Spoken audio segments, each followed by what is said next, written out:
Hidup ini selalu bermuara pada peradaban. Orang beradab, dia harus hidup menurut adabnya. Adab misalnya hukum, politik harus melalui adab demokrasi, adab tata negara, adab hukum. Kalau di luar itu maka tidak beradab atau biadab. Mekanisme demokrasi kita, adabnya itu selalu melalui pemilu untuk memilih pemimpin. Kalau hasil pemilu tidak disetujui, maka ada mekanisme hukum, yaitu naik ke MK. Kalau sudah kalah di mekanisme hukum, maka selesailah sudah, maka secara demokratis, minimal demokrasi prosedural sudah terpenuhi, maka pemilu kita atau pemimpin kita yang terpilih sudah memenuhi syarat, sudah sah. Namun usaha untuk melengsarkan Prabowo Gibran terus saja didengungkan ya. Saya pemilih Prabowo, tetapi dalam hal ini sekian lama dia berkuasa, saya sendiri juga tidak puas dengan Prabowo. Tapi saya tidak setuju kalau ada orang yang mengatakan Prabowo harus dilengsarkan. Saya tidak setuju. Kenapa? Karena itu sudah biadab. Sudah tidak beradab. Masa orang profesor, orang doktor, orang sarjana kok jadi tidak beradab? Malu dong. Itu Saiful Mujani itu, yang katanya profesor peneliti itu. Dia kok bilang harus dikudeta, harus diturunkan Prabowo. Katanya karena Prabowo sudah tidak dapat diomongkan, sudah tidak bisa menerima banyak masukan. Memangnya ada peradaban kita, bahwa setiap pemimpin yang tidak mengikuti aku atau tidak mengikuti kamu, maka harus diturunkan. Memangnya kamu siapa?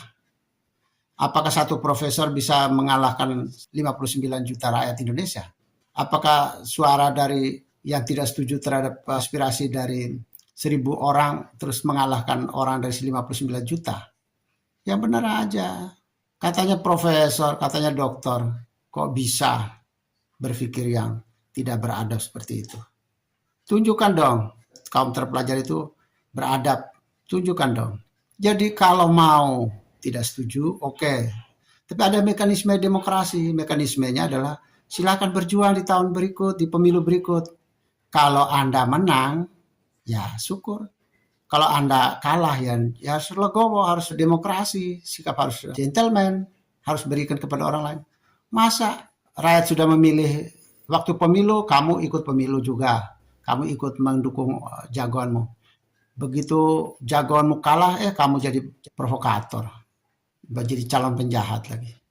Tidak boleh dong. Kalau sudah ikut bermain, ya ikuti semua aturannya. Kalau kalah, ya kalah.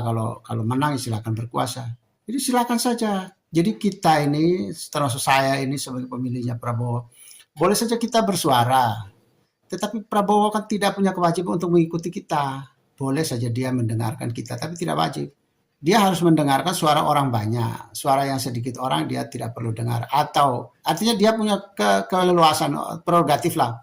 Mau dengar, tidak dengar, atau mau setuju dan tidak setuju, mau jalan atau tidak jalan, itu dia kan prerogatif. Prerogatif kok, masa suara seorang Saiful Mujani kok harus wajib diikuti? Nggak boleh begitu. Suara jenderal, suara profesor, suara doktor, suara master, suara sarjana, sama juga dengan suara orang yang tidak sekolah, suaranya petani, suaranya nelayan, suara pedagang, sama saja. Yaitu tidak punya nilai. Nilai kita cuma satu-satu. Sama saja. Jadi tidak ada yang bilang, oh karena dia profesor jadi harus diikuti, kalau tidak ikuti nanti dilengsarkan. Nggak bisa, itu kasar itu. Kalau otak yang jernih, otak yang beradab, dia harus terima 59 juta orang harus dihargai. Setelah dihargai, oke lah, kita tidak setuju. Saya juga tidak setuju dengan Prabowo sekarang. Tetapi saya tidak punya keinginan untuk melengsarkan dia. Tidak punya. Karena memang saya tahu mekanismenya tidak demikian. Kita tunggu 2029. Saya tunggu 2029. Apakah Prabowo saya tidak akan memilih? Ya tidak juga. Apakah saya pasti memilih Prabowo? Tidak juga. Tergantung dari Prabowo lawan siapa. Lawannya lebih bagus, saya memilih orang lawannya itu. Kalau lawannya tidak lebih bagus dari Prabowo, ya saya memilih Prabowo. Itu demokrasi, itu sah-sah saja, nggak ada yang jelek. Kami yang lain kok mau menunggu di 2029, kamu malah memikir untuk melengsarkan Prabowo di tengah jalan. Memikir untuk kudeta lagi. Kudeta itu jauh lebih parah daripada biaya demokrasi. Biaya demokrasi memang poros, tapi dia jauh lebih ramah dibanding kudeta.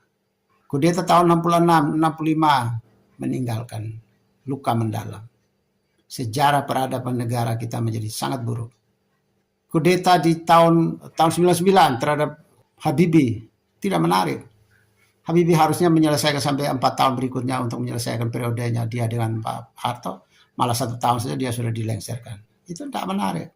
Kan ada undang-undang dasar kita kan mengatakan setiap presiden yang berhalangan dia akan diganti oleh wakil presidennya. Ini kan wakil presidennya kan di Habibie, tapi kok dia hanya 1 tahun, 4 tahunnya dia tidak jalani, sudah dikeluarkan, sudah diturunkan. Terus Gus Dur lagi sama, masa ini juga mau diulangi? Nggak boleh.